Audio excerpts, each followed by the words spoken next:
Yay!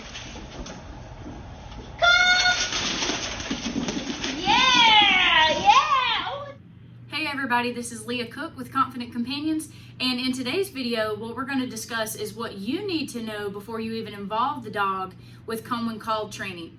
These are the things that you need to know to make sure that this is going to be a seamless training process and you aren't putting the dog in a situation where they're conflicted on whether or not they should come. When you start this kind of training, you want to make sure that you know how to set it up so that when you say that word, your dog is ready to book it straight to you. So if you want to learn how to make sure that you have an extremely reliable, immediate recall, stick around.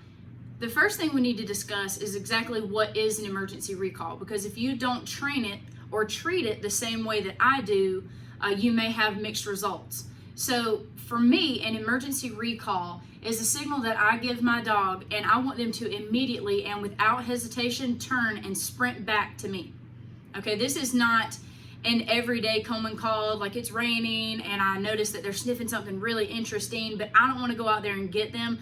I'm not saying my emergency recall cue, because anytime you're actively training for an emergency recall, you need to be in a situation where you are ready to follow through.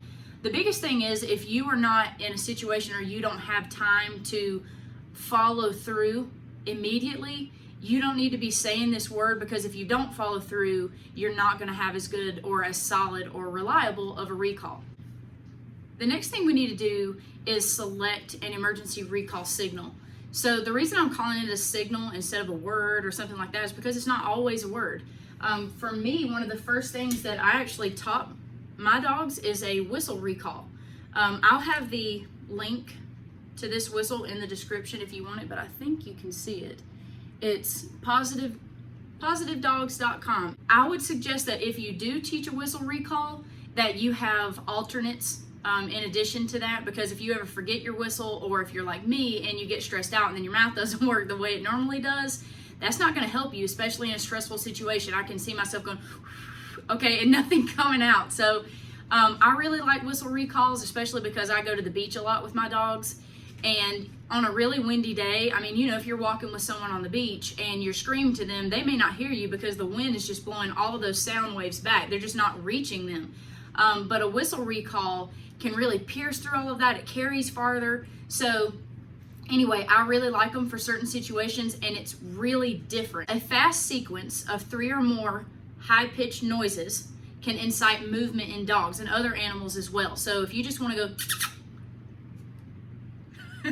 okay, that can make your animal want to move. If you're a man or woman and you have a very low pitched voice, you may want to pick a cue that has an E sound on the end, because it's kind of hard to sound angry when you're going party. Okay, or there's an E sound on the end. So if you have a very low tone voice, you don't want to sound like come. You know, like what dog's gonna want to come to that? Anyway, we do need to be realistic about it. You do need to get your dog conditioned to whatever is actually gonna come out of your mouth when you're a little bit nervous, okay? Because our dogs should not be in emergency recall situations every single day. So when you actually get into one of those situations, realistically, you're gonna be slightly panicked and nervous, okay? So your dog is not, they don't understand grammar. Okay, they don't know how to spell. What they're learning is the noise that comes out of your mouth. So in practice, if you go, Lassie, come, you know, and that's how you sound, and then you're hiking in Florida and you see a python or an alligator or a snapping turtle, and you panic a little bit and you're like, Lassie, come! That does not sound the same, and your animal can be really confused, and that's not the time to get confused. So make sure that whatever signal or noise that you pick, when you train, that's what your animal actually hears.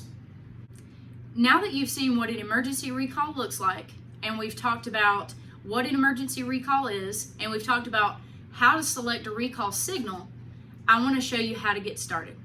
So before you even get the dog out, you have a lot of stuff that you need to get together. You need to get your mind right, and you need to know the steps that you're going to take to do this first core game. So the first thing we need to do is get really high value paychecks, because what you're doing during this first core game is giving your dog the reason why. Why should they care? why should they pick what you have to offer over chasing a squirrel or a horse or running at a dog if they haven't done do nothing training? Okay, while I'm on the topic, come when called in many situations, in my opinion, is a band-aid for not having other foundational skills, such as running out the front door. Well, coming when called is a band-aid in that situation because your dog actually needs threshold training, or if they jump out of a car or whatever it is, or if they see a dog or a person on a beach, they don't need to just know to come back whenever they start sprinting at those things. If you do a lot of active stuff with your animals, they need to understand that when they see something fun or whatever in the environment, they need to not do anything about that. And that's just a skill that any confident companion that you can enjoy taking anywhere, anytime, they need to know that. Because there's going to be a lot of things that your companion sees, whether that's on the beach, hiking trail in your neighborhood, or whatever, and they don't need to just immediately think, oh, sweet, I'm going to sprint at that thing. No. Mm-mm. Okay, so anyway, come when called can be a band-aid. So if you ever notice that you're getting into a lot of situations with your dog where you're needing to call them, check out and see if that's actually a band-aid for some other things that you need to be working on. So, high value paychecks. You have to make sure, again, that you are using something, and it needs to be varied, that is very high value. If you always use cheese, or you always use steak, or you always use chicken, your dog's going to be like, well, I know I'm going to get chicken, so I'll chase the squirrel, and then I'll go get the chicken. Okay, they can do a cost analysis. Okay, so dogs make choices, and you need to make sure that your training sets your dog up to think that there's no way I can miss out on whatever party she's about to have for me. I got to get over there quick. Okay, so anyway, I'm going to be using cheese because my dogs, they like cheese just as much as me. Okay, so I'm going to use that today for the video, but you need to go ahead and have that ready, and it needs to be in little bitty pieces because you're going to be giving a lot of cookies. Okay, so once you've got your paychecks ready, okay, if you have a treat bag, you can use that, or just like hide them in your hand or whatever. So anyway, once you've got all that together, I want you to get your dog's attention. So if you have chosen to teach your dog that a slightly panicked version of their name is going to be the recall signal, don't call them by their name to get their attention initially before you start playing. I want you to make kissing noises or pat your legs or use some kind of welcoming body language to make sure that they know, like, I want to engage with you before we get started. Because what we're not trying to do is actually call the dog. That is not what we're doing. All we're doing is classical conditioning, which is teaching the predictive relationship between these two events. I say this, or I make this noise, not this word necessarily, I make this noise, and this is what happens for you, and it's awesome. Okay, so you need to go ahead and have your dog's attention so that when you actually make the noise, they can fully take it in and make the association between that and the consequence that you're going to give them.